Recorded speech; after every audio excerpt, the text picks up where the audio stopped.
Hey, yo, you alright? Yeah, I'm okay, thanks. You need anything? Nah, you know what's going on? Nah, man, I don't know anything. I think it's the bites. Frank said she was walking on her own when she got in the truck 5 hours ago. Bites killed her. The bites brought her back. How do you know? I watched it happen. I felt her pulse. She was gone. 1, 2,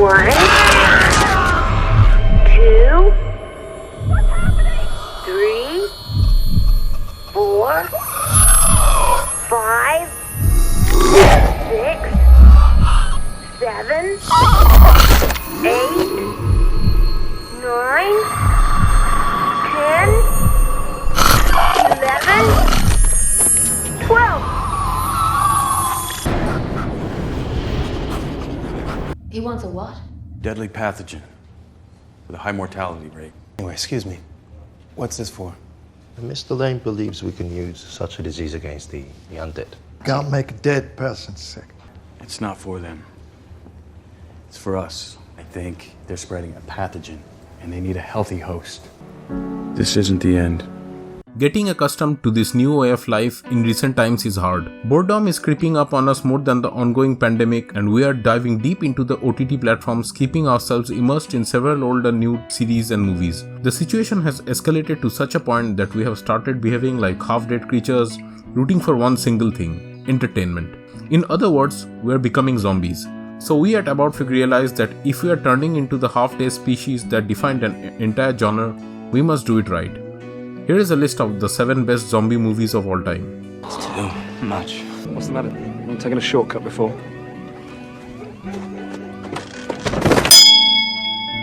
This was not the zombie apocalypse masterpiece we wanted, but it might very well have been the one we deserved. The PG-13 rating, cartoonish looking zombies, non-existent gore, and the generic American nationalism were quite the BS.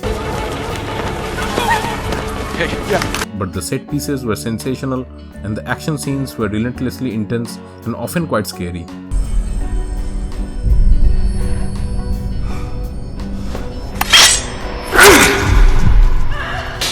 There are few horror films that can deliver pulse-pounding excitement at such an epic scale, and for that we love this movie. And also we loved Brad Pitt in that hairdo.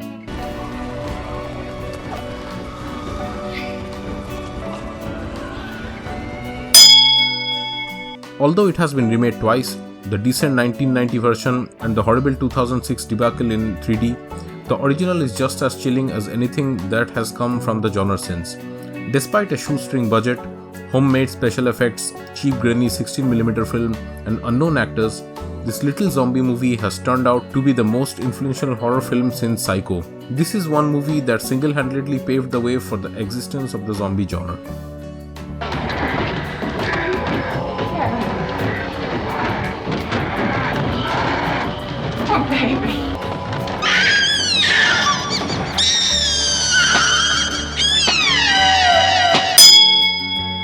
This is a prequel to Train to Busan and is made by the same director. Apart from both of these films revolving around a zombie apocalypse, not much seems to be the same. The zombies follow a different set of rules in Seoul for one, but this wouldn't be an issue if it wasn't for the extremely unlikable protagonists. The 2 younger protagonists are excruciatingly whiny and are completely incapable of doing anything whatsoever without help.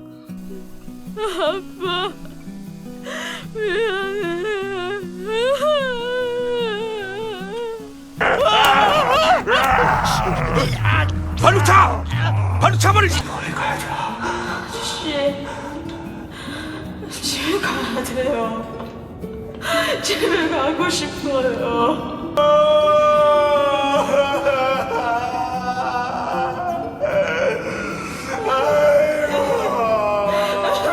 The animation was alright at points, but mostly in regards to the backgrounds. The only good thing about the movie was the dark, gritty premise.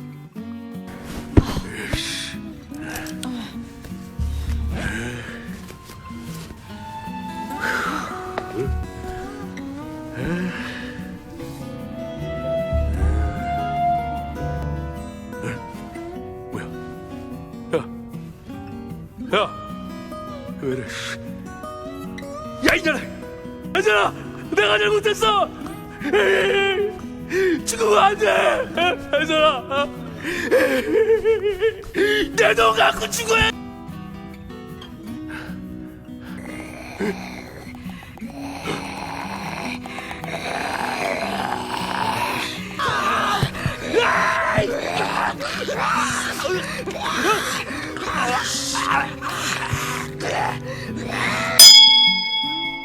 Edgar Wright presents his hero Sean, like most of the Londoners, as being so caught up in the 21st century distractions, so living in their little bubbles, that he and his friends don't even notice that the zombie apocalypse is unfolding around them.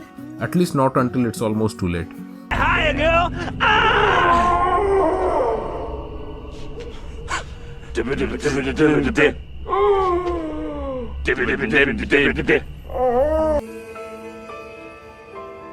Excuse me. Hello. Oi!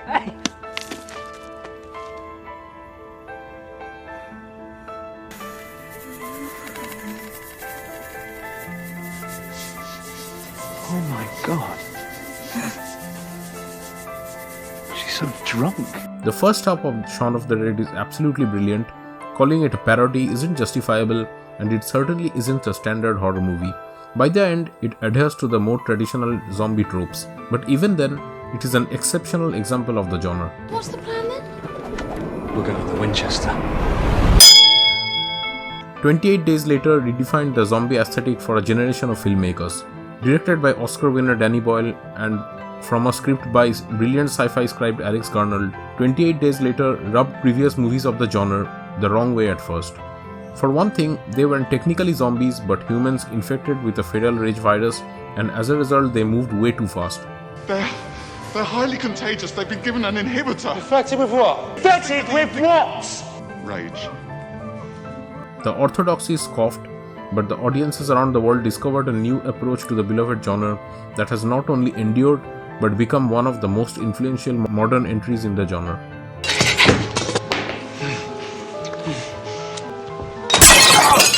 Hannah, it's okay. But I thought he was biting you.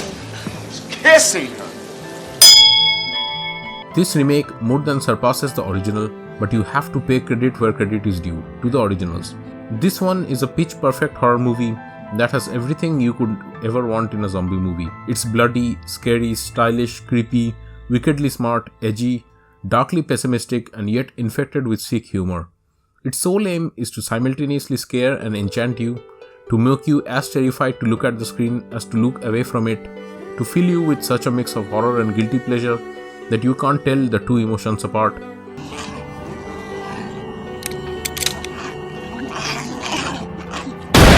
Plus, the opening credits playing to Johnny Cash is as good as it gets. And for the record, this is the best Snyder movie of all time. Train to Busan cleverly balances unexpected, bloody bursts of comedy with a nail-shredding train ride through a zombie apocalypse.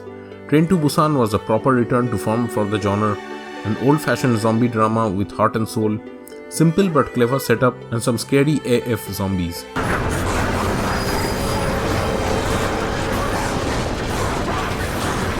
The film follows a father and his young daughter on a terrifying train ride that sends them speeding through a zombie outbreak in South Korea, trapped inside increasingly infected compartments of the passenger train. Filled with characters you root for and some you love to root against, Train to Busan is packed with zombie action that uses the tight quarters to thrilling effect, traveling to the cars of the train with a series of imaginative set pieces that put the physicality of these contorted, fast-moving zombies to great effect.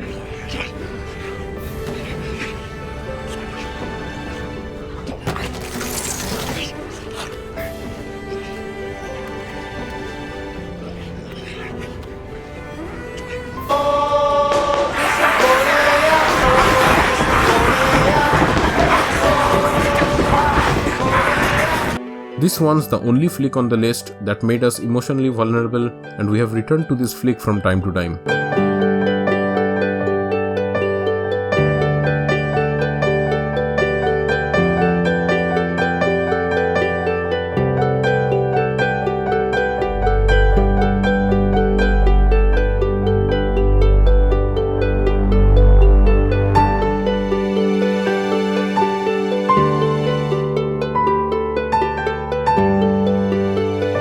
And that was the list, guys.